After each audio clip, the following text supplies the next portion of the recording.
The first thing I noticed wasn't the laughter, it was the weight of all their eyes on me.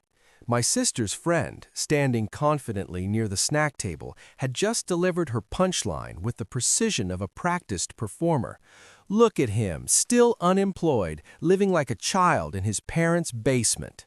The room erupted, the kind of laughter that gnaws at your bones, sharp, cruel, and unnecessary. I felt the heat rise to my cheeks, a familiar burn that had accompanied me at every family gathering, every casual remark, every tiny failure I'd ever endured in their eyes. For a brief moment, I considered retreating, slipping quietly into the background as I always had. I could feel the pull of old habits, the desire to disappear when ridicule descended. But something inside me refused. I had spent years learning that the world rewards the patient, the diligent, the silent builders. Every snicker, every jab, every dismissive comment had been fuel for a fire no one in that room could see yet. They thought they knew me. They thought my quiet, unassuming life defined my limits.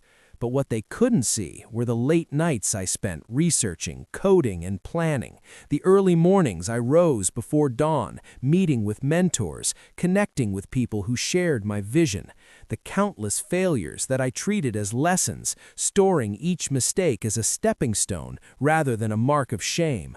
While they laughed at my present, I was quietly shaping my future.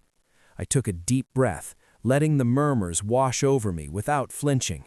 My sister's friend leaned back in her chair, smug, eyes scanning the room for nods of agreement.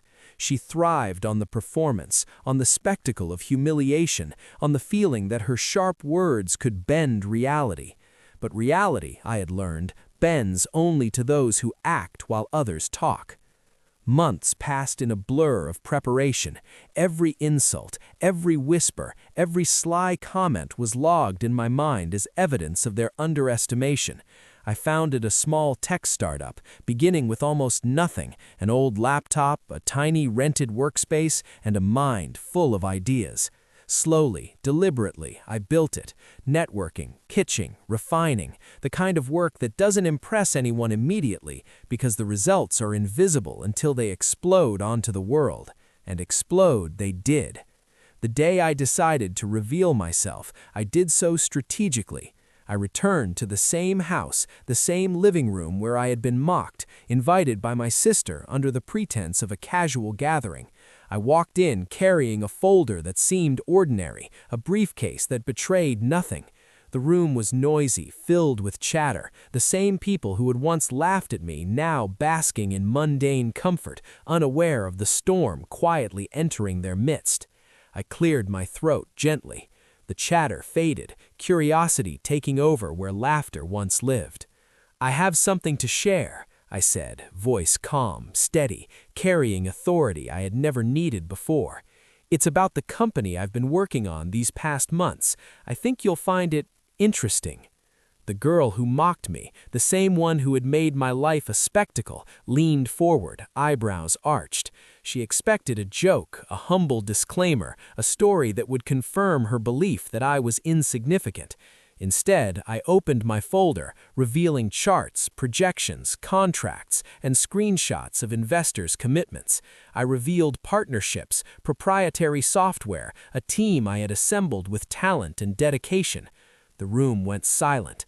Their laughter, once so loud and confident, had no place here.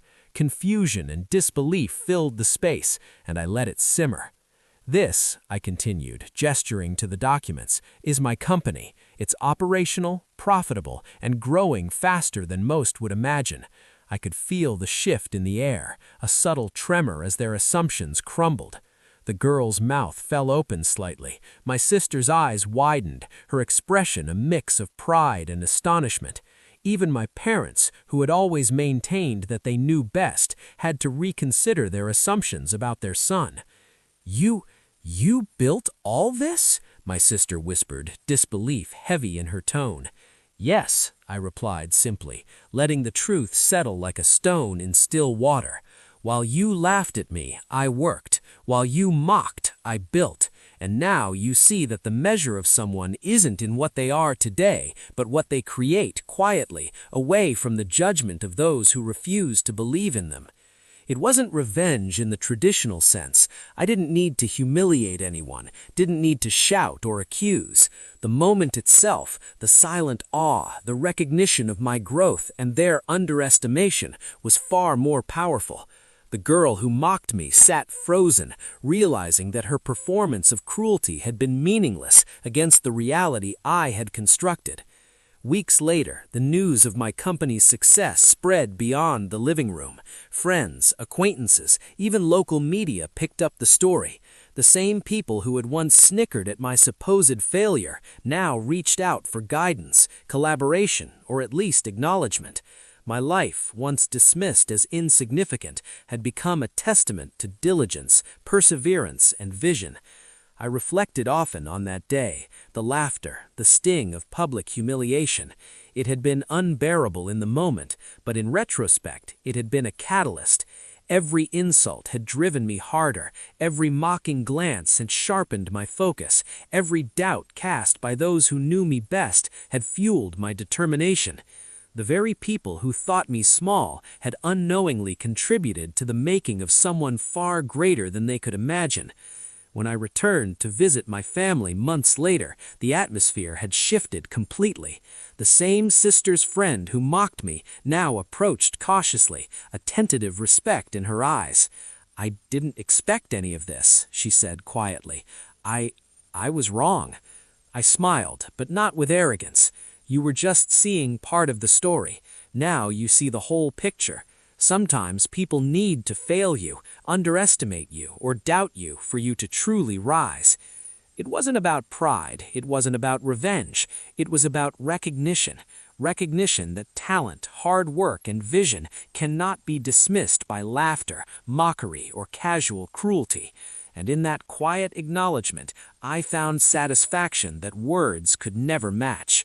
Years later, my company grew into a major enterprise, employing hundreds, innovating in ways that reshaped the local tech industry. The family who once ridiculed me learned slowly that dismissing someone never limits their potential, it only delays the inevitable moment when they prove themselves. And as I walked through those same halls, now greeted with curiosity rather than ridicule, I realized that the true triumph wasn't in the company, the contracts, or the recognition. It was in the quiet confidence that comes from knowing I had built something extraordinary, while the doubters merely laughed. I had turned every insult into fuel, every doubt into strategy, and every mocking glance into a mirror showing exactly what I was capable of. The girl who mocked me, the family who overlooked me, had played their part, unknowingly shaping the person I was destined to become.